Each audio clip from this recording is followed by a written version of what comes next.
জান্নাত এবং জাহান্নাম নিয়ে নবীজি আলোচনা করতেছেন। নবীজি জান্নাতের আলোচনা করলেন, জাহান্নামের আলোচনা করলেন। আল্লাহর নবীর সাহাবী উসমান ইবনে মাযউন রাদিয়াল্লাহু তাআলা আনহু আলোচনা শোনার পরে তিনি দাঁড়িয়ে গেলেন।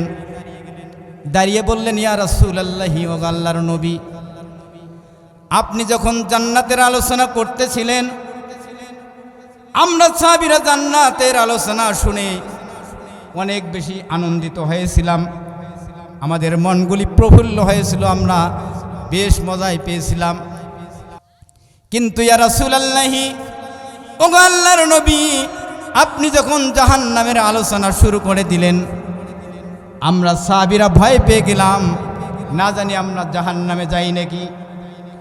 ইয়া রাসূলুল্লাহি, ও আল্লাহর নবী, বিশেষ করে আমি উসমান ইবনে মাযউন রাদিয়াল্লাহু তাআলা আনহু বেশি ভয় পেয়ে গেছি, না জানি আমি আল্লাহর জাহান্নামে চলে যাই নাকি। ইয়া রাসূলুল্লাহি, ও আল্লাহর নবী, আপনি যদি আমাকে অনুমতি দেন, আপনি যদি আমাকে পারমিশন দেন, আমি তো বিয়ে করে ফেলেছি, সবেমাত্র বিয়ে করেছি, আপনি যদি পারমিশন দেন। তাফসীরের ভেতরে এরকম এসেছে, আল্লাহর নবীর সাহাবী জাহান্নামের ভয়ে আল্লাহর নবীকে বলছে, ইয়া রাসূলুল্লাহ, আপনি যদি পারমিশন দেন, আপনি অনুমতি দিলে আমি এখন বাড়িতে চলে যাব, আমি আর দুনিয়ার জীবনে ঘর সংসার করব না, কোনো কিছুই করব না। ইয়া রাসূলুল্লাহ, আপনি যদি আমাকে অনুমতি দিয়ে দেন, আমি বাড়িতে গিয়ে আমার স্ত্রীকে তালাক দিয়ে দেব। বলেন নাউজুবিল্লাহ। সংসার, দুনিয়ার সব কিছু করতে হবে, সংসারও করতে হবে, বিবাহ করতে হবে, আল্লাহর ইবাদত বন্দেগী করতে হবে। কথা বলেন ঠিক কিনা? আল্লাহর নবীর সাহাবী উসমান ইবনে মাযউন রাদিয়াল্লাহু তাআলা আনহু বলেন, ইয়া রাসূলুল্লাহি, ও আল্লাহর নবী, এখান থেকে শেষ নয়, আপনি যদি আমাকে অনুমতি দেন, আজকে থেকে শুরু করে যতদিন পর্যন্ত আমি দুনিয়ায় জীবিত থাকব, ততদিন পর্যন্ত দিনের বেলা রোজা রাখব, রাত জেগে জেগে আল্লাহর ইবাদত বন্দেগী করব, দরকার হলে প্রয়োজন হলে আমি গোশত খাওয়া ছেড়ে দেব, বৈরাগ্যতা পালন করব। আল্লাহর নবী বলেন, উসমান ইবনে মাযউন রে, ইসলামে বৈরাগ্যতা পছন্দ করে না, সুতরাং আমি নবীও পছন্দ করি না। উসমান ইবনে মাযউন ডাক দিয়ে বলে, ইয়া রাসূলুল্লাহি, ও আল্লাহর নবী, তাহলে আপনি একটা আমাকে পথ দেখাই দেন, যেই পথে চললে, যেই কাজ করলে আমি উসমান ইবনে মাযউন আল্লাহর জান্নাতে চলে যাব, আপনি একটা এই পথ আমাকে দেখাই দেন। আল্লাহর নবী তখন উসমান ইবনে মাযউনের কথা শুনে আকাশের দিকে ওহী নাজিলের অপেক্ষায় থাকলেন। বলেন সুবহানাল্লাহ। আল্লাহর নবী যখন কোনো সমস্যায় পড়তেন, একজন হুজুর আছেন, এই যে হুজুর আছেন, আলেম ওলামা আছেন, আকাশের দিকে তাকাইতেন, আল্লাহ পাক রব্বুল আলামিন সাথে সাথে জিবরাইল ফেরেশতা পাঠাই দিতেন সমস্যার সমাধান করার জন্য।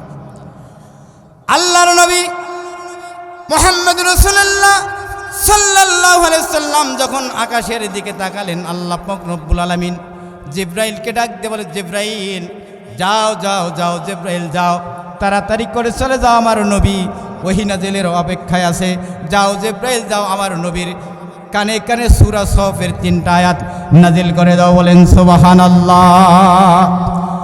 আয়াত নাজিল হয়ে গেল, ইয়া আইয়ুহাল্লাযীনা আমানু হাল আদুল্লুকুম আলা তিজারাতিন তুনজিকুম মিন আযাবিন আলীম।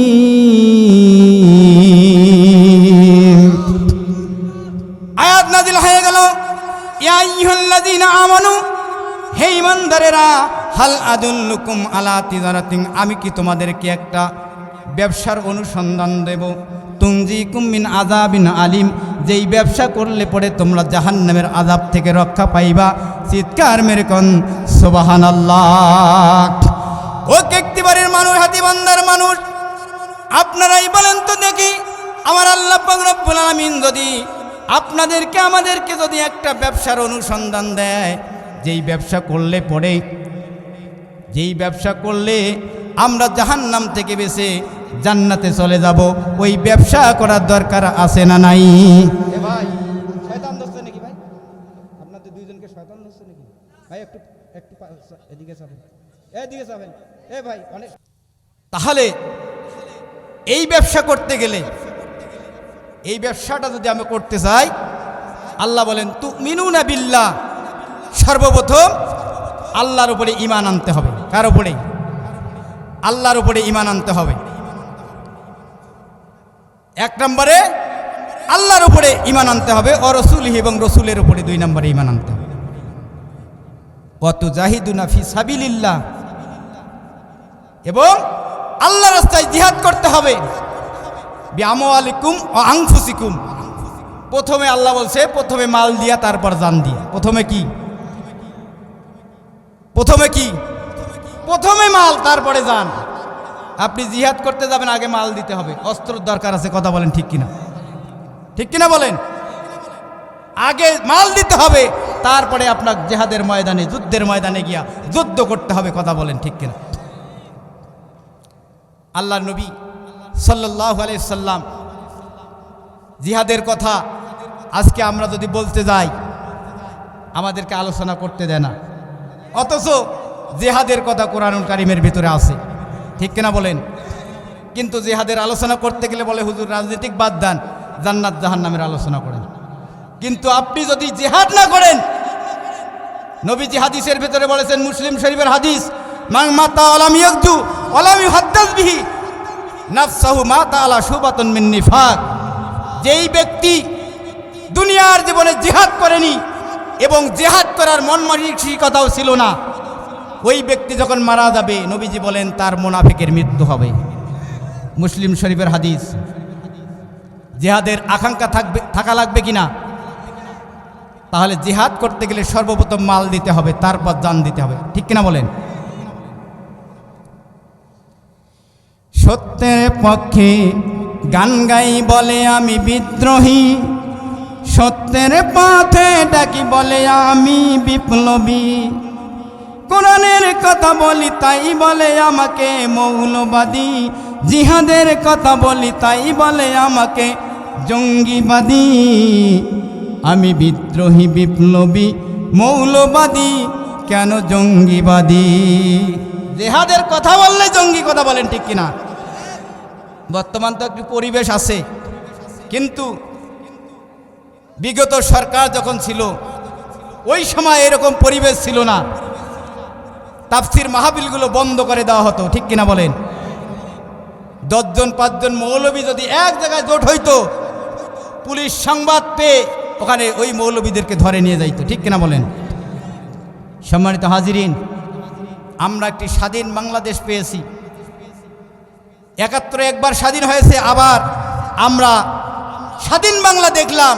যেই বাংলাদেশ বর্তমানে আপনি যেখানে সেখানে আপনি কোরআনের আয়াত তেলাওয়াত করতে পারবেন, কোরআনের দার্স দিতে পারবেন, কোরআনের তাফসীর করতে পারবেন। কথা বলেন ঠিক কিনা?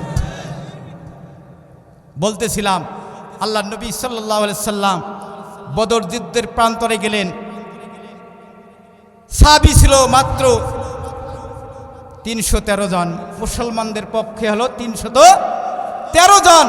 অপরদিকে কাফেরদের সংখ্যা হলো 1000, আর কাফেররা হলো 1000 তাগড়া যুবক, আর মুসলমানদের মধ্যে মাত্র 313 জন। তার মধ্যে কেউ বৃদ্ধা, কেউ যুবক, আবার কেউ শিশু। আল্লাহ নবী সাল্লাল্লাহু আলাইহি সাল্লাম যুদ্ধের ময়দানের এই পরিস্থিতি দেখে নবীজি চোখ দিয়ে পানি আসলো, নবীজি কান্না করতেছিলেন। সাহাবীরা বলে, ইয়া রাসূলুল্লাহ, ওয়া আল্লাহর নবী, আপনি কান্না করেন কেন?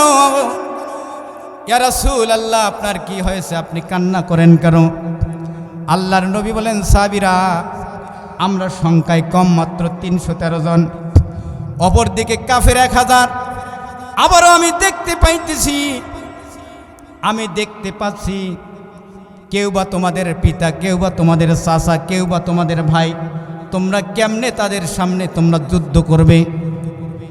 আল্লাহর নবী মুহাম্মদ রাসূলুল্লাহ সাল্লাল্লাহু আলাইহি সাল্লাম এই ভাব করে যখন বললেন, সাহাবীরা বলে, ইয়া রাসূলুল্লাহি, ওগো আল্লাহর নবী, আপনি কোনো টেনশন করবেন না ইয়া রাসূলুল্লাহ, যে আমাদের সামনে আসবে, আমরা যখন যুদ্ধের ময়দানে যুদ্ধ করব, আমরা পিতাকে চিনব না, ভাইকে চিনব না, আমরা চাচাকে চিনব না, যারাই কাফেরদের পক্ষ নিয়ে আমাদের সামনে আসবে, আমরা তাদেরকেই দুনিয়ার থেকে বিদায় করে দেব। বলেন সুবহানাল্লাহ। আল্লাহর নবী সাহাবী আবু উবাইদা ইবনে জাররাহ রাদিয়াল্লাহু তাআলা আনহু ওই বদর প্রান্তরের মধ্যে তিনি যুদ্ধ করতেছিলেন। একজন সাহসী বীর ছিলেন, শরীরে অনেক শক্তি ছিল। আবু উবাইদা ইবনে জাররাহ রাদিয়াল্লাহু তাআলা আনহু তিনি দুই হাতের মধ্যে তরবারি নিয়ে যুদ্ধের ময়দানে যুদ্ধ করতেছিলেন। অন্য অন্য যোদ্ধারা এক হাতে তরবারি আর এক হাতে কি ঢাল নিত, কিন্তু আবু উবাইদা ইবনে জাররাহ রাদিয়াল্লাহু তাআলা আনহু তিনি দুই হাতে তরবারি নিয়ে সমানে কাফেরদের সামনে যাচ্ছে আর কাফেরদেরকে কোপাচ্ছে, দুনিয়ার থেকে বিদায় করে দিচ্ছে। আবু উবাইদা ইবনে জাররাহ রাদিয়াল্লাহু তাআলা আনহু অনেক কাফেরকে দুনিয়ার থেকে বিদায় করে দিল। একটা পর্যায়ে আবু উবাইদা ইবনে জাররাহ রাদিয়াল্লাহু তাআলা আনহু তিনি তাকায় দেখেন, সামনে তার জন্মদাতা পিতা কাফেরদের পক্ষ নিয়া আল্লাহর নবীর বিপক্ষে যুদ্ধ করতেছে। বলেন নাউজুবিল্লাহ। আল্লাহর নবীর সাহাবী আবু উবাইদা ইবনে জাররাহ রাদিয়াল্লাহু তাআলা আনহু জন্মদাতা পিতাকে দেখে একটা সাইড দিলেন, পিতাকে এড়াই দিলেন। কিছুক্ষণের মধ্যে তার স্মরণ হয়ে গেল, আহারে, আমি তো অনেক কাফেরকে দুনিয়ার থেকে বিদায় করে দিলাম, কিন্তু আমার পিতাও তো কাফের, আমার পিতাও তো কাফেরদের পক্ষ নিয়া আল্লাহর নবীর বিপক্ষে যুদ্ধের ময়দানে চলে এসেছে, আমি কেমনে আমার পিতাকে রেহাই দেই?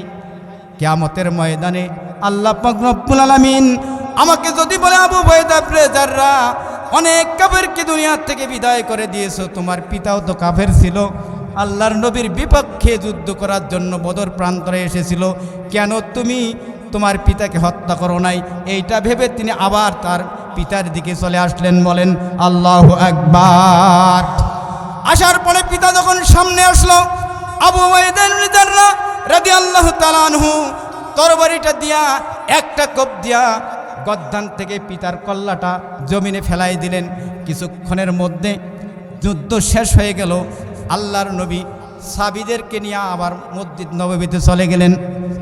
মসজিদ নববীতে গেলেন, যাওয়ার পরে আল্লাহর নবী নবী মুহাম্মদ রাসূলুল্লাহ সাল্লাল্লাহু আলাইহি সাল্লাম আবু উবাইদা ইবনে জাররাহ রাদিয়াল্লাহু তাআলা আনহু ওনাকে খুঁজতেছে, আমার জাররাহ কোথায়, আবু উবাইদা ইবনে জাররাহ কোথায়?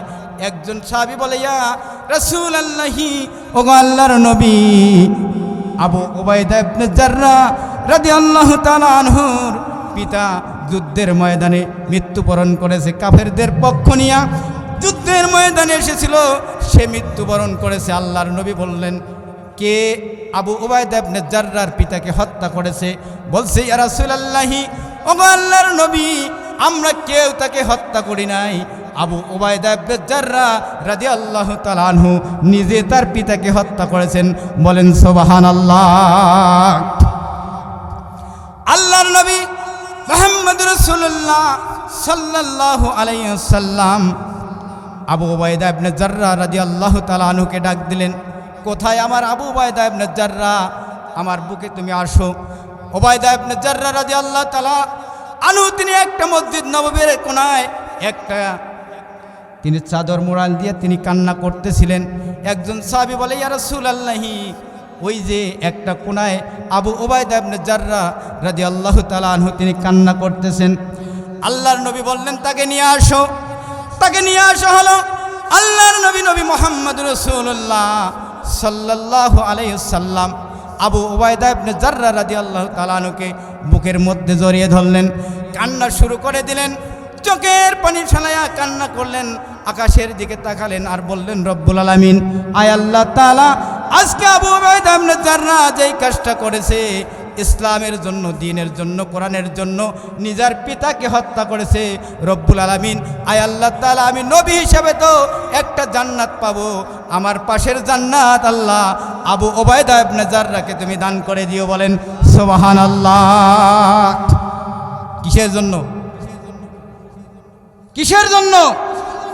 ইসলাম কায়েমের জন্য। কথা বলেন ঠিক কিনা? এই ইসলাম আমাদের এই বাংলাদেশে কায়েম হোক আমরা চাই কিনা?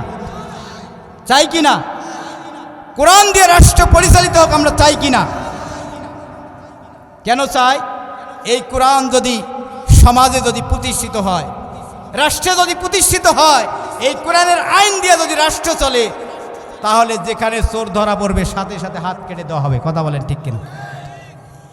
একটা গ্রামে যদি দিবালোকে প্রকাশ্যে একজন চোরের হাত কেটে দেওয়া হয়, কোনো চোর আর ওই দেশে থাকবে না। কথা বলেন ঠিক কিনা? কোনো চোর গ্রামে থাকবে না। একটা জেনাকার, একটা জেনাকারিনীকে যদি কোরআনের আইন অনুযায়ী যদি সে বিবাহিত হয়, তারা যদি বিবাহিত হয়, তাদেরকে কোমর থেকে পুতাইয়া, অর্ধেকটা পুতাইয়া পাথর নিক্ষেপ করে দুনিয়ার থেকে বিদায় করে দেওয়া হবে। বাংলাদেশের ভিতরে যদি এক জায়গায় এই আইনটা করা হয়, এই কাজটা করা হয়, এই রকম করে তাদেরকে পাথর নিক্ষেপ করে যদি তাদেরকে দুনিয়ার থেকে বিদায় করে দেওয়া হয়, যদি এটা ইন্টারনেটে এই সবার কাছে চলে যায়, আর কোনো জায়গায় জেনা ব্যভিচার হবে না। কথা বলেন ঠিক কিনা? ঠিক কিনা বলেন? ইপটিজিং হবে না, নারী ধর্ষণ হবে না। কিন্তু এক শ্রেণীর মানুষ এটা চায় না। কথা বলেন ঠিক কিনা?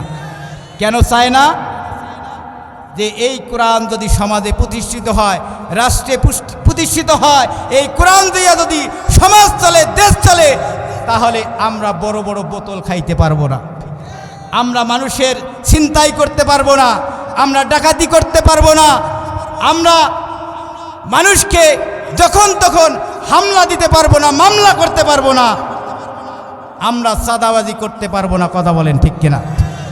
এই জন্য এক শ্রেণীর মানুষ চায় না যে কোরআন দিয়া দেশ পরিচালিত হোক। ঠিক কিনা বলেন? আল্লাহ রাব্বুল আলামিন বলেন, ওয়াকালাল্লাযীনা কাফারু লা তাসমাউ লিহাযাল কুরআন ওয়ালগাউ ফীহি লাআল্লাকুম তাগলিবুন। কথাকার আমি যে বললাম এটা আমার কথা না, আল্লাহর কথা।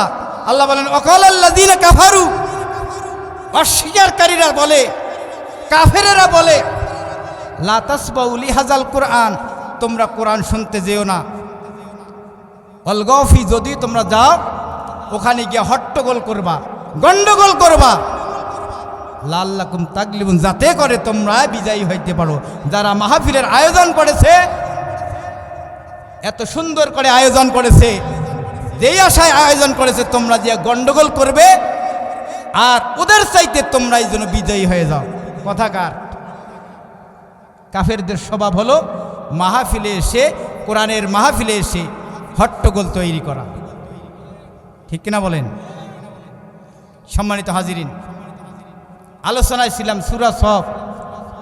আল্লাহ বলেন, ইয়া আইয়ুহাল্লাযীনা আমানু, হে ইমানদারেরা, হাল আদুল্লুকুম আলা তিজারাতিন, আমি কি তোমাদেরকে এমন একটা ব্যবসার অনুসন্ধান দেব, তুনজিকুম মিন আযাবিন আলিম, যেই ব্যবসা করলে পরে তোমরা জাহান্নামের আযাব থেকে রক্ষা পাইবা।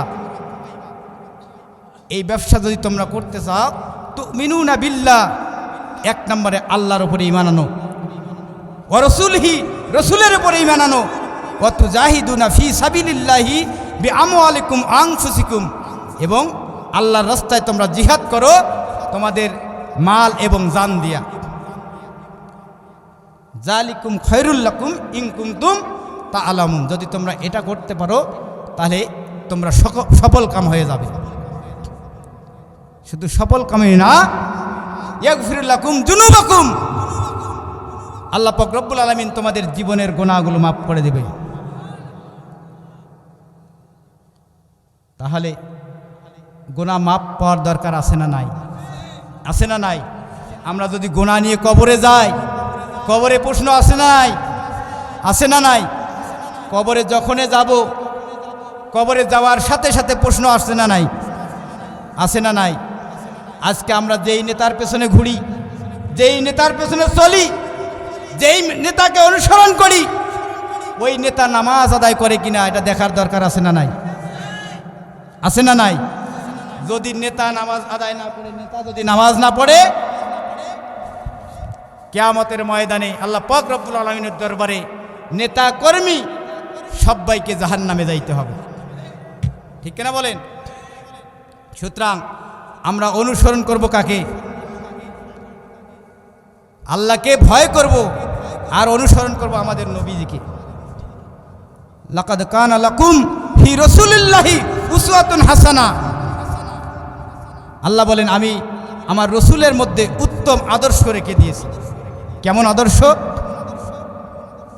আল্লাহ পাক রব্বুল আলামিন আমাদের প্রিয় নবী সাল্লাল্লাহু আলাইহি সাল্লামকে দুনিয়ায় আগমন করালেন, মা হালিমার দায়িত্ব নিলেন নবীজিকে দুধ পান করানোর জন্য। ঘটনা অনেক, আমি সংক্ষেপ বলছি, মূল আলোচনায় আসব। আদর্শ কাকে বলে? নেতা কাকে বলে? মা হালিমার কোলে শিশু নবী সাল্লাল্লাহু আলাইহি সাল্লাম তিনি নিয়ে গেলেন, দুধ পান করার দায়িত্ব নিলেন। বাড়িতে গিয়া তিনি ডান স্তনটা পান করালেন, এরপরে বাম স্তনটা পান করার জন্যে তিনি লাগালেন, কিন্তু শিশু মোহাম্মদ সাল্লাল্লাহু আলাইহি সাল্লাম বাম স্তনে মুখ লাগালেন না। কারণ হলো মা হালিমার আর একটা দুগ্ধপুষ্য সন্তান ছিল, নাম ছিল আব্দুল্লাহ। তিনি ভাবলেন আমি যদি দুই স্তনের দুধ পান করে ফেলি তাহলে আমার দুধ ভাই আব্দুল্লাহ কি পান করবে? সুবহানাল্লাহ বলবেন না? শিশু অবস্থায় তিনি এই ইনসাফ করেছিলেন। তারপরে আল্লাহ নবী সাল্লাল্লাহু আলাইহি সাল্লাম যত সময়ে মাকে পান নাই, বাবাকে পান নাই, পেয়েছিলেন মা হালিমাকে, তিনি যথেষ্ট পরিমাণ সম্মান শ্রদ্ধা করেছিলেন, ঠিক কিনা? ঠিক কিনা বলেন? আল্লাহর নবী মুহাম্মদ রাসূলুল্লাহ সাল্লাল্লাহু আলাইহি সাল্লাম সাহাবা ইকরামদের নিয়ে আলোচনা করতেছিলেন মসজিদ নববীর ভিতরে। হঠাৎ করে নবীজি তাকায় দেখেন একজন বৃদ্ধা মহিলা লাঠির ওপর ভর দিয়া নবীজির দিকে আসতেছেন। আল্লাহর নবী মুহাম্মদ রাসূলুল্লাহ সাল্লাল্লাহু আলাইহি সাল্লাম বৃদ্ধা মহিলাকে দেখে তিনি উঠে দাঁড়ালেন, সাহাবা ইকরাম উঠে দাঁড়ালেন। ওই বৃদ্ধা মহিলা যখন আল্লাহর নবীর একেবারে যখন কাছাকাছি আসলেন, নবীজি বৃদ্ধা মহিলার হাতটা আস্তে করে ধরলেন, নিজের গায়ের চাদরখানা জমিনে পরিবেশন করে দিলেন, মহিলাকে বসতে দিলেন। নবীজিও বসলেন, সাহাবা ইকরামও সাইড দিয়ে বসলেন। মহিলার সাথে দীর্ঘক্ষণ যাবত নবীজি কথাবার্তা বললেন। এবার যখন মহিলা বিদায় নিয়ে চলে যাবে, মহিলা উঠে দাঁড়ালেন, নবীজি উঠে দাঁড়ালেন, সাহাবা ইকরামও উঠে দাঁড়ালেন। মহিলা যখন হেঁটে যাচ্ছিলেন, নবীজি মহিলার দিকে তাকায় থাকলেন। যতক্ষণ পর্যন্ত চোখের আড়াল হলো না ততক্ষণ পর্যন্ত নবীজি দাঁড়ায় থাকলেন। এবার যখন ওই মহিলা, বৃদ্ধা মহিলা চোখের আড়াল হয়ে গেল, নবীজি এবার বসে পড়লেন, সাহাবা ইকরাম বসে পড়লেন। সাহাবীরা বলে ইয়া রাসূলুল্লাহি, ওগো আল্লাহর নবী, কে এত ভাগ্যবতী মহিলা যার জন্য রহমাতাল লিল আলামিন নবী মুহাম্মদ রাসূলুল্লাহ সাল্লাল্লাহু আলাইহি সাল্লাম দাঁড়িয়ে যান। ইয়া রাসূলুল্লাহি, ওগো নবীজি, কে এত ভাগ্যবতী মহিলা যার জন্য আপনি নিজের গায়ের চাদরখানা পরিবেশন করে দেন? ইয়া রাসূলুল্লাহি, ওগো আল্লাহর নবী, এই মহিলার পরিচয় কি? আল্লাহর নবী মুহাম্মদ রাসূলুল্লাহ সাল্লাল্লাহু আলাইহি সাল্লাম বলেন, সাহাবীরা, তোমরা এই মহিলাকে চেনো না? এই মহিলা হচ্ছে আমার দুধ মা হালিমাতুস সাদিয়া, যার দুধ পান করে আমি বড় হয়েছি। ইনি হচ্ছেন আমার সেই দুধ মা হালিমাতুস সাদিয়া। জোরে কোন সুবহানাল্লাহ। নবীজি যত সময়ে পেয়েছেন মা হালিমাকে এরকম সম্মান শ্রদ্ধা করেছেন। সুবহানাল্লাহ বলেন। আল্লাহ পাক রব্বুল আলামিন বলেন, কানা রব্বুকা আল্লা তা'বুদু ইল্লা ইয়্যাহু ওয়া বিল ওয়ালিদাইনি ইহসানা। আল্লাহু আকবার বলেন। আল্লাহ বলেন, বান্দা, আমি ব্যতীত তোমরা কারো ইবাদত বন্দী করবে না, আর আমার ইবাদতের পরে মা বাবার ইহসান করবে, মা বাবাকে সম্মান করবে, শ্রদ্ধা করবে। বলেন সুবহানাল্লাহ। বর্তমান সমাজে মা বাবার সম্মান নাই। এমনও সন্তান আছে মা বাবা কিভাবে খায়, কিভাবে চলে, খোঁজ খবরও নেয় না, বউ বাচ্চা নিয়ে সুখে শান্তিতে বসবাস করে। কথা বলেন ঠিক কিনা? ঠিক কিনা বলেন? আল্লাহ পাক রব্বুল আলামিন বলেন যে হুয়া জান্নাতুকা হুয়া নারুকা, তোমাদের জান্নাত এবং জাহান্নাম পিতামাতার মধ্যেই। পিতামাতাকে সন্তুষ্ট রাখবা, জান্নাতে চলে যাবা, পিতামাতাকে অসন্তুষ্ট করবে, জাহান্নামে চলে যাবে। আল্লাহর নবীর সাহাবী হযরত আবু হুরায়রা রাদিয়াল্লাহু তাআলা আনহু হাদিসের মধ্যে বর্ণনা করেন, আন আবি হুরায়রা রাদিয়াল্লাহু তাআলা আনহু আন্নাহু ক্বালা রাসূলুল্লাহি সাল্লাল্লাহু আলাইহি সাল্লাম রগিমা আনফুহু সুম্মা রগিমা আনফুহু সুম্মা রগিমা আনফুহু কিলা মান ইয়া রাসূলুল্লাহি সাল্লাল্লাহু আলাইহি ওয়াসাল্লাম ক্বালা মান আদরাকা ওয়ালিদাইহি ইন্নাল কিবারি আহাদুহুমা আও কিলাহুমা সুম্মা লাম ইয়াদখুলিল জান্নাহ। আল্লাহর নবীর সাহাবী আবু হুরায়রা রাদিয়াল্লাহু তাআলা আনহু থেকে বর্ণিত, তিনি বলেন আল্লাহর নবী বলেন, ওই ব্যক্তি ধ্বংস হয়ে যাক, ওই ব্যক্তি ধ্বংস হয়ে যাক, ওই ব্যক্তি ধ্বংস হয়ে যাক, ওই ব্যক্তির নাক ধুলোয় মলিন হয়ে যাক, যেই ব্যক্তি দুনিয়ার জীবনে তার পিতামাতাকে বার্ধক্য অবস্থায় পাইল কিন্তু পিতামাতার খেদমত করে দুনিয়ায় জান্নাত কামাই করতে পারলো না, ওই ব্যক্তির নাক ধুলোয় মলিন হয়ে যাক, অর্থাৎ ওই ব্যক্তি ধ্বংস হয়ে যাক। বলেন নাউজুবিল্লাহ। তার মানে যেই ব্যক্তি দুনিয়ার জীবনে পিতা মাতাকে বার্ধক্য অবস্থায় পাইল, পাওয়ার পরে একজন হোক আর দুজন হোক, পাওয়ার পরে পিতামাতার খেদমত করে দুনিয়ায় জান্নাত ইনকাম করতে পারলো না, আল্লাহর নবী বলেন ওই ব্যক্তি ধ্বংস হয়ে যাক। দুনিয়ায় সে ধ্বংস, পরকালে সে ধ্বংস। নাউজুবিল্লাহ বলেন।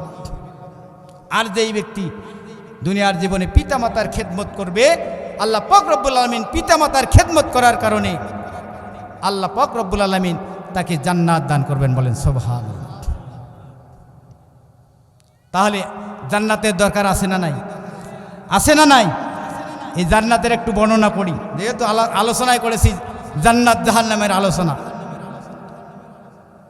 আল্লাহ পাক রব্বুল আলামিন, আমরা আজকে যেমন এই যে মাহফিলের ভিতরে, এটা একটা জান্নাতের বাগানের ভিতরে আমরা আলোচনা করতেছি, কিয়ামতের ময়দানে হিসাব নিকাশ শেষে আল্লাহ পাক রব্বুল আলামিন জান্নাতের ভিতরে, জাহান্নামীরা জাহান্নামে যাবে, জান্নাতীরা জান্নাতে যাবে, জান্নাতের ভিতরে আল্লাহ পাক রব্বুল আলামিন জান্নাতীদেরকে নিয়ে এরকম একটা মাহফিল করবেন। বলেন সুবহানাল্লাহ। আর ওই মাহফিলের ভিতরে প্রধান বক্তা হিসেবে থাকবেন আমাদের প্রিয় নবী, নবী মুহাম্মদ রাসূলুল্লাহ সাল্লাল্লাহু আলাইহি সাল্লাম। বিশেষ বক্তা হিসেবে থাকবেন হযরত দাউদ আলাইহিস সালাতু ওয়াস সালাম। আর সভাপতি হিসাবে আল্লাহ পাক রব্বুল আলামিন নিজে থাকবেন। সুবহানাল্লাহ বলেন। আল্লাহ পাক রব্বুল আলামিন জান্নাতের ভিতরে জান্নাতীদেরকে একটা করে সিংহাসন দেবেন, চেয়ার দেবেন। এরকম এক একটা চেয়ারের মূল্য এত বেশি হবে, একটা চেয়ারে 4টা পায়া থাকে, 4টা পায়ার একটা পায়া এত মূল্যবান হবে, পৃথিবীর সমস্ত সম্পদ বিক্রি করে ওই জান্নাতের একটা পায়ার সমান হবে না। চিৎকার মেরে কোন সুবহানাল্লাহ। একজন জান্নাতি ব্যক্তিকে আল্লাহ পাক রব্বুল আলামিন এরকম করে একটা সিংহাসন দেবেন, একটা চেয়ার দান করবেন। সমস্ত জান্নাতীরা একটা করে সিংহাসন পাবে, একটা করে চেয়ার পাবে, ওই চেয়ারের মধ্যে বসে থাকবে। আল্লাহ পাক রব্বুল আলামিন শুরু করতে বলবেন, দাউদ পয়গম্বরকে অর্ডার করবেন, আমার পয়গম্বর দাউদ তুমি সূরা মুজাম্মিল থেকে তেলাওয়াত শুরু করে দাও। সুবহানাল্লাহ বলেন। যেই দাউদ পয়গম্বরের তেলাওয়াত এত সুন্দর, এত সুমধুর, ওনার উপরে জবুর কিতাব নাজিল হয়েছিল। তিনি যখন জবুর কিতাব তেলাওয়াত করতেন, উড়ন্ত পাখিগুলো উড়া বন্ধ করে দিয়া ওনার তেলাওয়াত শুনতেন। যখন তিনি কোনো সমুদ্রের কাছে গিয়া তেলাওয়াত করতেন, সমুদ্রের মাছ উপরে উঠে আসতো, আসার পরে ওনার তেলাওয়াত শুনত। সুবহানাল্লাহ বলেন। আল্লাহ পাক রব্বুল আলামিন দাউদ পয়গম্বরকে ডাক দিয়ে বলবেন, আমার পয়গম্বর দাউদ তুমি সূরা মুজাম্মিল থেকে তেলাওয়াত শুরু করে দাও। দাউদ পয়গম্বর সূরা মুজাম্মিল তেলাওয়াত করতে থাকবেন, এত সুমধুর কণ্ঠে তেলাওয়াত করবেন, এত মধুর কণ্ঠে তেলাওয়াত করতে থাকবেন। আর জান্নাতি মানুষগুলো চেয়ারের মধ্যে হেলতে থাকবে, দুলতে থাকবে।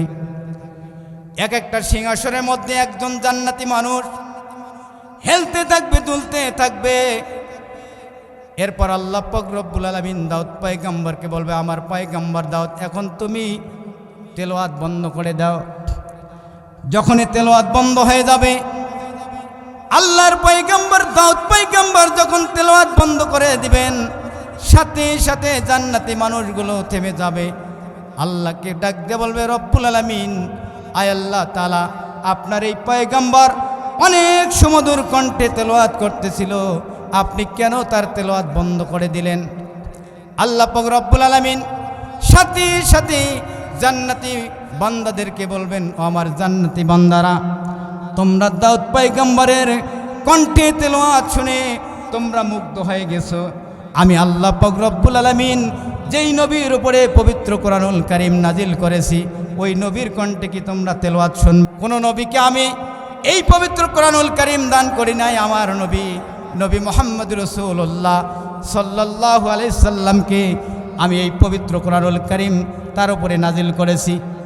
তোমরা কি আমার নবীর উপরে যেই পবিত্র কোরআনুল কারীম নাজিল হয়েছে, ওই নবীর কণ্ঠে কি তোমরা তেলাওয়াত শুনবে না? জান্নাতি মানুষগুলো বলবে, রব্বুল আলামিন, অবশ্যই অবশ্যই আপনার ওই নবীর কণ্ঠে, যেই নবীর উপরে পবিত্র কোরআনুল কারীম নাজিল হয়েছিল, ওই নবীর কণ্ঠে আমরা অবশ্যই তেলাওয়াত শুনব। আল্লাহ পাক রব্বুল আলামিন এবার আমাদের নবীকে পবিত্র কোরআনুল কারীমের সূরা ইয়াসিন থেকে তেলাওয়াত করার জন্য অর্ডার করবেন। বলেন সুবহানাল্লাহ। সূরা ইয়াসিন থেকে তেলাওয়াত করার জন্য বলবেন। আমাদের প্রিয় নবী সাল্লাল্লাহু আলাইহি সাল্লাম সূরা ইয়াসিন তেলাওয়াত করতে থাকবেন, আর জান্নাতি মানুষগুলো ওই চেয়ারের মধ্যে হেলতে থাকবে, দুলতে থাকবে। এবার আল্লাহ পাক রব্বুল আলামিন একটা পর্যায়ে আমাদের নবীজির তেলাওয়াত বন্ধ করে দিবেন। বলেন সুবহানাল্লাহ। জান্নাতি মানুষগুলো বলবে, রব্বুল আলামিন, আয় আল্লাহ তাআলা, আমরা আপনার নবীর কণ্ঠে তেলাওয়াত শুনতেছিলাম, আপনার নবীর কণ্ঠ এত সুমধুর। রব্বুল আলামিন, আয় আল্লাহ তাআলা, কেন আপনার নবীর তেলাওয়াত বন্ধ করে দিলেন? আল্লাহ পাক রব্বুল আলামিন বলবেন, ও আমার বান্দারা, আমি যেই নবীকে কণ্ঠদান করেছি, আমি দাউদ নবীকে কণ্ঠদান করেছি, আমার নবীকে কণ্ঠদান করেছি, পৃথিবীর সমস্ত মানুষকে আমি আল্লাহ পাক রব্বুল আলামিন কণ্ঠদান করেছি। আল্লাহ পাক রব্বুল আলামিন বলেন, আমি প্রত্যেকটা মানুষকে কণ্ঠদান করেছি, এক একটা মানুষকে এক এক রকম কণ্ঠদান করেছি। ও আমার জান্নাতি বান্দারা, আমি আল্লাহ পাক রব্বুল আলামিন, আমারও একটা নিজস্ব কণ্ঠ আছে, আমার কণ্ঠে কি তোমরা পবিত্র কোরআনুল কারীম তেলাওয়াত শুনবে না? বলেন সুবহানাল্লাহ। আল্লাহ এবার নিজে বলবেন, তোমরা কি আমার কণ্ঠে তেলাওয়াত শুনবে না? এই কথা যখন বলবে, জান্নাতি ব্যক্তিগুলো সাথে সাথে ওখানে দাঁড়িয়ে যাবেন। বলেন সুবহানাল্লাহ। আল্লাহ পাক রব্বুল আলামিন তখন পবিত্র কোরআনুল কারীম থেকে সূরা রহমান তেলাওয়াত করবেন। আমরা তেলাওয়াত করি আর রহমান আল্লামাল কোরআন, কিন্তু আল্লাহ তেলাওয়াত করবেন ওই দিন আল্লাহ নিজেকে দেখাই দিবে, বান্দা, দুনিয়ায় যেই রহমানের নাম শুনেছো, আনার রহমান আল্লামাল কোরআন, আমি সেই রহমান, আমি সেই কোরআন নাজিল করেছিলাম। সুবহানাল্লাহ বলেন। আল্লাহ বলবেন, আমি সেই রহমান, তোমরা দুনিয়ায় যেই রহমানের নাম শুনেছিলে, আমি সেই রহমান। আল্লাহ দেখাই দেবে, আনার রহমান আল্লামাল কোরআন খলাকাল ইনসান। এবার আল্লাহ তেলাওয়াত যখন করতে থাকবেন, জান্নাতি মানুষগুলো আরও বেশি করে দুলতে থাকবে, হেলতে থাকবে। এবার আল্লাহ পাক রব্বুল আলামিন একটা পর্যায়ে তিনিও তেলাওয়াত বন্ধ করে দেবেন। এবার তেলাওয়াত যখন বন্ধ হয়ে যাবে, জান্নাতি মানুষগুলো এবার আল্লাহ পাক রব্বুল আলামিনকে বলবে, আল্লাহ, আপনার তেলাওয়াত আপনি কেন থামাই দিলেন? আল্লাহ পাক রব্বুল আলামিন তখন তার পর্দা সরাই দিবেন। দেওয়ার পরে যখন পর্দা সরাই দিবেন, আল্লাহ পাক রব্বুল আলামিন যখন পর্দাটা উঠাই নেবেন, সাথে সাথে সমস্ত জান্নাতি মানুষগুলো আল্লাহ পাক রব্বুল আলামিনের চেহারা দেখতে পাবেন। সুবহানাল্লাহ বলেন। সাথে সাথে ওই মানুষগুলো সেজদায় পড়ে যাবে। সুবহানাল্লাহ বলেন। জান্নাতের দরকার আছে না নাই? দরকার কি? ঈমান দরকার, ভালো আমল দরকার। কথা বলেন ঠিক কিনা? আপনি আমি যদি ভালো আমল করে দুনিয়ায় যদি মুমিন হতে পারি, মুসলমান, খাঁটি মুসলমান হতে পারি, আল্লাহ পাক রব্বুল আলামিন আমাদেরকে জান্নাত দান করবে। ঠিক কিনা বলেন? আল্লাহ পাক রব্বুল আলামিন বলেন, ইয়া আইয়ুহাল্লাযীনা আমানু তাকুল্লাহা হাক্কা তুকাতিহি ওয়া লা তামুতুন্না ইল্লা ওয়া আনতুম মুসলিমুন। আল্লাহ বলেন, ইয়া আইয়ুহাল্লাযীনা আমানু, হে ইমানদারেরা, ইত্তাকুল্লাহ, তোমরা আমি আল্লাহকে ভয় করো, হাক্কা তুকাতিহি, যেইভাবে ভয় করা উচিত, ওয়ালা তামুতুন্না, আর তোমরা মৃত্যুবরণ করো না, ইল্লা ওয়া আনতুম মুসলিমুন, যতক্ষণ পর্যন্ত তোমরা পরিপূর্ণ মুসলমান হইতে পারো না। তাহলে কি হবে? পরিপূর্ণ মুসলমান যদি কেউ না হয়ে কবরে যায়, কবরে গিয়া সে ধরা খাবে। আল্লাহর নবী মুহাম্মদুর রাসূলুল্লাহ সাল্লাল্লাহু আলাইহি সাল্লামের একজন সাহাবী, নাম ছিল বারা ইবনে আযিব রাদিয়াল্লাহু তাআলা আনহু। তিনি বলেন, আমরা একদিন আল্লাহর নবী মুহাম্মদ রাসূলুল্লাহ সাল্লাল্লাহু আলাইহি সাল্লামের সাথে করে একজন আনসারী সাহাবীর জানাজায় উপস্থিত হয়ে গেলাম। যাইয়া দেখি তখন পর্যন্ত কবর খননের কাজ শেষ হয় নাই। আল্লাহর নবী মুহাম্মদ রাসূলুল্লাহ সাল্লাল্লাহু আলাইহি সাল্লাম তিনি বলেন, আল্লাহর নবী বলেন, ও আমার সাহাবীরা, তোমরা জাহান্নামকে ভয় করো, আল্লাহর জাহান্নামকে ভয় করো। আল্লাহর নবীর সাহাবী বারা ইবনে আযিব রাদিয়াল্লাহু তাআলা আনহু তিনি বলেন, আল্লাহর নবী যখন এইভাবে বলতেছিলেন, আমরা সাহাবীরা ভয় পেয়ে গেলাম, না জানি আল্লাহর নবী আমাদের উপরে কি নির্দেশ করে। আল্লাহর নবী মুহাম্মদ রাসূলুল্লাহ সাল্লাল্লাহু আলাইহি সাল্লাম বলেন, আমার সাহাবীরা, আল্লাহর কোন মুমিন বান্দা যখন এই দুনিয়া থেকে বিদায় নিয়ে চলে যাওয়ার সময় হয়, আল্লাহ পাক রব্বুল আলামিন ওই মুমিন ব্যক্তি যেই জায়গায় অবস্থান করে তার চতুর্দিকে অসংখ্য সাদা পোশাক পরিহিত ফেরেশতা নাজিল করে দেয়। বলেন সুবহানাল্লাহ। আল্লাহর নবী বলেন, ওই ফেরেশতাগুলি যখন চতুর্দিকে বসে থাকে, মুমিন ব্যক্তি চোখ তাকায় দেখে, চোখ মেলে দেখে চতুর্দিকে অসংখ্য সাদা পোশাক পরিহিত ফেরেশতা বসে আছে। আল্লাহর নবী বলেন, ওই ফেরেশতাগুলির হাতে আল্লাহ পাক রব্বুল আলামিনের দেওয়া জান্নাত থেকে একটা জান্নাতি কাফনের কাপড় থাকে, আর একটা জান্নাতি সুগন্ধি থাকে। জান্নাতি কাফনের কাপড় আর জান্নাতি সুগন্ধি নিয়ে ওই ফেরেশতাগুলি বসে থাকে। কিছুক্ষণের মধ্যে আজরাইল ফেরেশতা ওখানে চলে আসে। আসার পরে মুমিন ব্যক্তির মাথার কাছে আস্তে করে আজরাইল ফেরেশতা বসে যায়। বসার পরে আজরাইল ফেরেশতা ওই মুমিন ব্যক্তি বলে, ও আল্লাহর বাধ্যগত রূপ, আল্লাহর সন্তুষ্টির দেখে তুমি বাহির হয়ে আসো। আল্লাহর নবী বলেন, যখনই ওই মুমিন ব্যক্তিকে আজরাইল ফেরেশতা এইভাবে বলে, সাথে সাথে আস্তে করে রুহুটা আজরাইল ফেরেশতার হাতে চলে আসে। বলেন সুবহানাল্লাহ।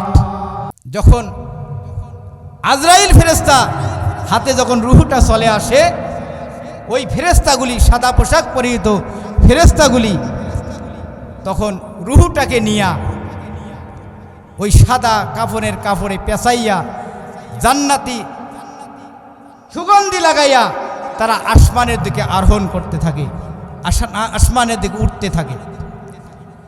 প্রথম আসমানে যখন চলে যায়, প্রথম আসমানের ফেরেশতাগুলি বলে, আল্লাহর ফেরেশতারা, তোমরা দুনিয়ার থেকে কার রূহ নিয়ে এসেছো, এত সুগন্ধি বাহির হচ্ছে। তখন এই ফেরেশতাগুলি বলে, দুনিয়ার থেকে অমুকের সন্তান অমুকের রূহ নিয়ে এসেছি। চিৎকার মেরে কোন সুবহানাল্লাহ। আসমানের মধ্যে বাবা মায়ের পরিচয় দেওয়া হয়। আল্লাহর নবী বলেন, ওই ফেরেশতাগুলি যখন প্রথম আসমানে যখন ওই পাহারাদার ফেরেশতার কাছে যখন চলে যায়, আর যখন ফেরেশতাদেরকে বলে, ওই পাহারাদার ফেরেশতাদেরকে বলে, আল্লাহর ফেরেশতারা প্রথম আসমানের দরজা খুলে দাও, আমরা দ্বিতীয় আসমানে চলে যাব। প্রথম আসমানের পাহারাদার ফেরেশতাগুলি বলে, ও আল্লাহর ফেরেশতারা, তোমরা দুনিয়ার থেকে কার রূহ নিয়ে এসেছো, এত সুগন্ধি বাইর হয়েছে? ওখানে বলা হয় অমুকের সন্তান অমুকের রূহ নিয়ে এসেছি। এই ভাব করে যখন বলা হয়, প্রথম আসমানের দরজা ফেরেশতারা খুলে দেয়। এবার প্রথম আসমানের ফেরেশতাগুলি ওই রুহের জন্য এবং রুহের মা বাবার জন্য মাগফিরাত কামনা করতে থাকে।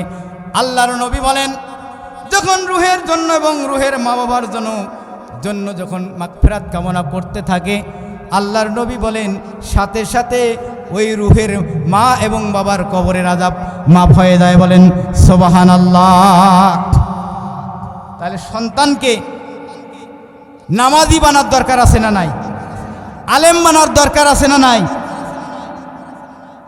যদি সন্তান আপনার ভালো আমল করে, নামাজ আদায় করে, আপনার জন্য দোয়া করে, এই দোয়ার কারণে আল্লাহ পাক রব্বুল আলামিন, আপনি যদি কবরে অশান্তিতে থাকেন, সন্তানের দোয়ার বদল হইতে আপনি জান্নাতে চলে যাবেন। বলেন সুবহানাল্লাহ।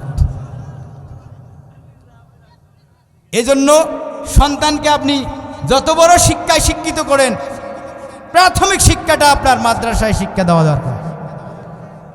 কমপক্ষে সে পবিত্র কোরআনুল কারীম পড়তে পারবে, কমপক্ষে সে নামাজি হবে, কমপক্ষে সে মা বাবার জানাজার ইমামতি করবে, কমপক্ষে মা বাবার জন্য হাত তুলে আল্লাহর কাছে দোয়া করবে। এতটুকু যেন সন্তান শিখতে পারে। এই ফেরেশতাগুলি প্রথম আসমান থেকে বিদায় নিয়ে দ্বিতীয় আসমানে চলে যায়। দ্বিতীয় আসমানে যখন যায়, অনুরূপভাবে দ্বিতীয় আসমানের ফেরেশতাগুলি বলে, আল্লাহর ফেরেশতারা, তোমরা দুনিয়ার থেকে কার রূহ নিয়ে এসেছো, এত সুগন্ধি বাইর হচ্ছে? এবার দ্বিতীয় আসমানের ফেরেশতাদেরকে বলা হয়, আমরা দুনিয়ায় অমুকের সন্তান অমুকের রূহ নিয়ে এসেছি। চিৎকার মেরে কোন সুবহানাল্লাহ। এইভাবে মানে প্রথম আসমান, দ্বিতীয় আসমান, তৃতীয় আসমান, চতুর্থ আসমান, পঞ্চম আসমান, ষষ্ঠম আসমান, সপ্তম আসমানে যখন চলে যায়, এবার সপ্তম আসমানে যখন চলে যায়, আল্লাহ পাক রব্বুল আলামিন ওই ফেরেশতাদেরকে ডাক দিয়ে বলে, আমার ফেরেশতারা, তোমরা আর ওপরে এসো না। কারণ হলো, আমি আল্লাহ পাক রব্বুল আলামিন মানুষকে তৈরি করেছি মাটির থেকে, তাকে মাটিতেই রেখে দেওয়া হবে।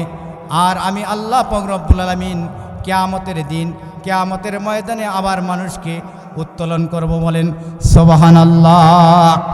আল্লাহ পাক রব্বুল আলামিন বলেন, মিনহা খলাকনাকুম ওয়া ফিহা নুঈদুকুম ওয়া মিনহা নুখরিজুকুম তারাতান উখরা।